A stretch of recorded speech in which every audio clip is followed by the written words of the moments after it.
Hey everyone, welcome to episode 12, and I am back and I've got the camshafts. I'm going to be using my press over here to pop off these cam sprockets because if you look close, they're not lined up. Those marks aren't lined up the way they should be. And I think when I did this build before, I was monkeying around with the cam timing and you know, I didn't get it perfect. It's a little strange technique that I use. I actually use a socket on top of the actual cam over here when I'm pushing it through, and when I'm putting it back on, then I'll press it down and I'll use a larger socket to kind of squeeze it in place. So I'll let you see what I'm doing in a little bit. And alright, I'm going to pause the camera, get everything set up, and I will be right back. I have the press set up. I raised the base. I have the cam in between these two plates. I have a bag down here to break the fall. You can see the cam through there. And what I usually do is I start cranking. I use a drill bit right in the center, and I just press it right out. So really easy to do. I'm going to show you just how easy it is. First, and now it's pushing through.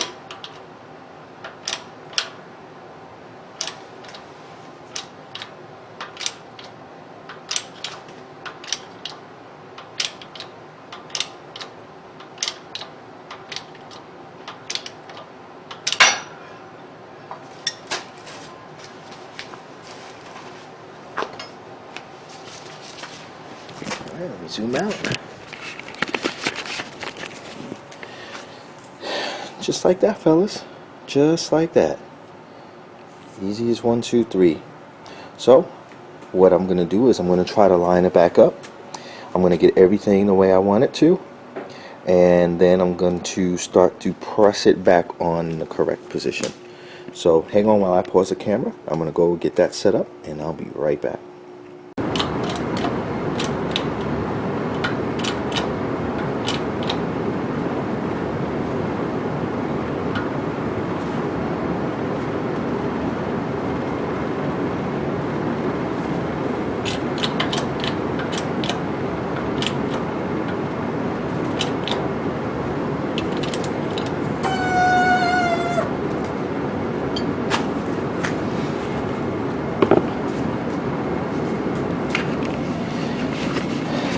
And there we go.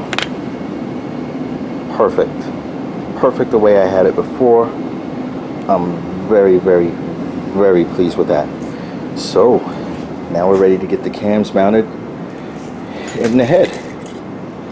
So, let me get this prepared. I'm going to sit the camera down for a second, and we'll start rolling again momentarily.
Okay everyone, so the cams are installed around the cam chain, and looks to be a pretty good fit.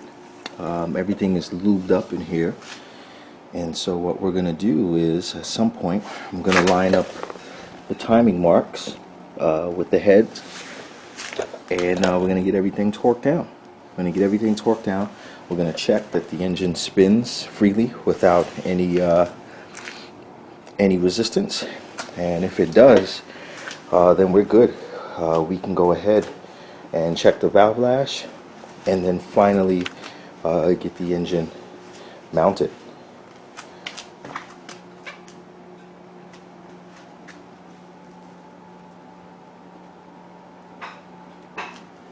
Alright, so let me get the rest of the supplies ready. I'm going to pause the camera for now, and I'll start rolling again in a few minutes. Have the cams positioned, and have the engine marks. I'm just going to press the cam chain. You're going to see it kind of line up a little bit, and that's the correct spot. And in the cams, on the cams, we have a retaining ring here.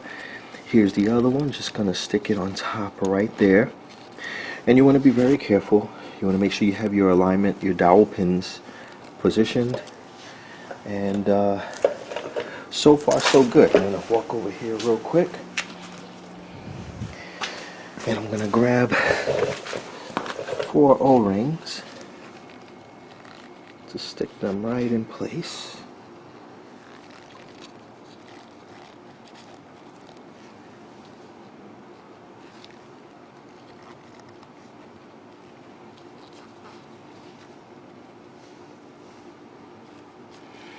Okay, so on top of these O-rings,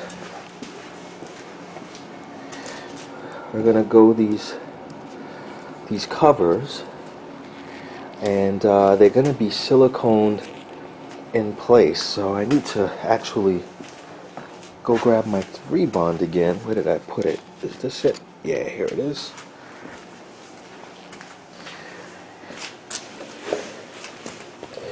And so I'm going to silicone these, and actually they're going to go in that cam cover right there, and they're going to be pressed in place.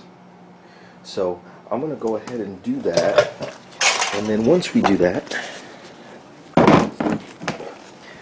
the cam cover is going to be gently installed, and the bolts have to be torqued in the correct sequence.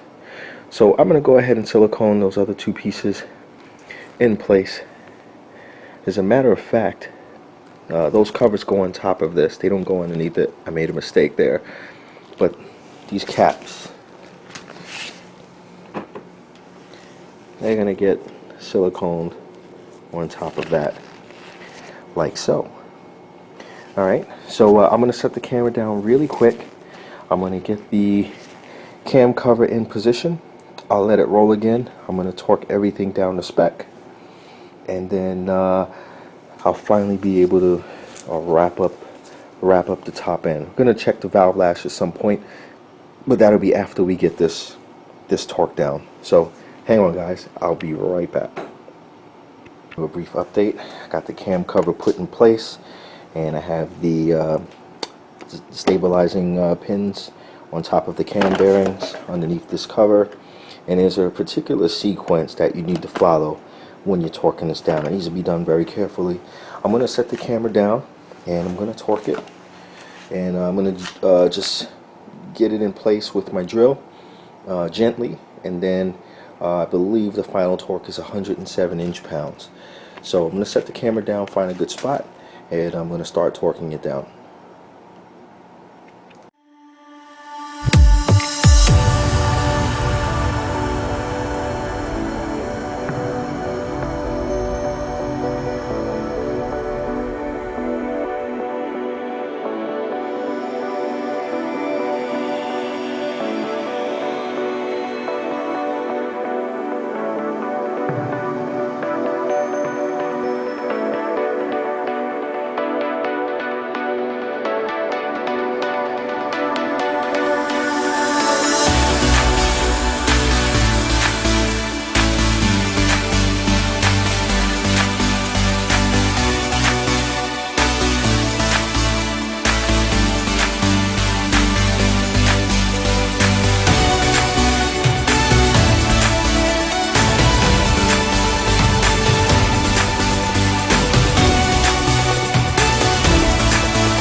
Just wanted you to see this.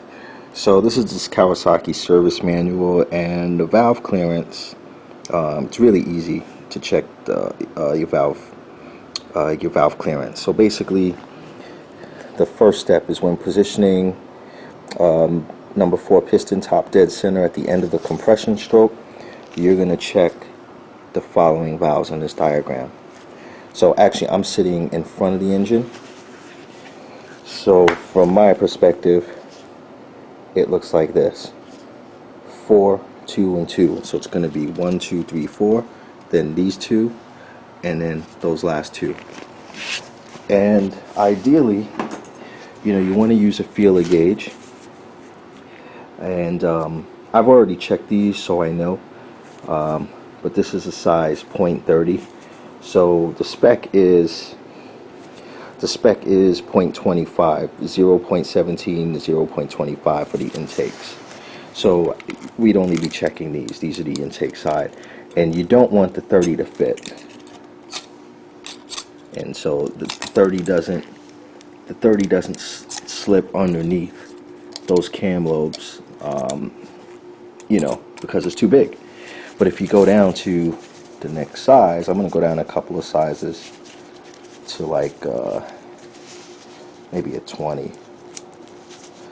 Let's see what we got. Hang on. So if I pull out the 20, it slides all the way in there. Oh, I stuck 2 of them in there. That's no good. Alright, see if you can see this. I know the lighting is bad, but slides right in there. See that? Slides right in there. So we got clearance. 30 doesn't fit, 20 fits. And I know that the 25s fit. Like I said, I've already checked it. The exhausts, they're running about 30. And if you look at the exhaust, the range is a lot larger. It's 0.22 to 0.31 millimeters. So I like my valves on the loose side. These were brand new valves when I first put this together, and the bike doesn't have that many miles on it at all. So I'm gonna try to put at least 300 or 400 miles on it, and then check the clearance, because what valves will tend to do is tighten up over time. And so when they do that, that's when you want to put in smaller shims if you get tighter than spec. But typically, if you run them loose and they get tight, they usually find a sweet spot right in the middle of the range. And then if you luck out, you may get it closer to the tighter end and make a couple more horsepower. So that's pretty much it. And so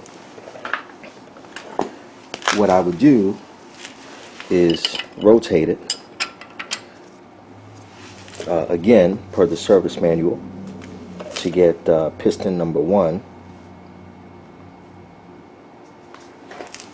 How the service manual says: position number 1, top dead center at the end of the compression stroke. And then we would measure the other one. So we do these 2 on the inlet, these 2 on the exhaust, and then these 4 inlet and exhaust in total. That's it. A really easy process. Sometimes though, when you have the engine in the bike, it's hard to get to. It can be tight.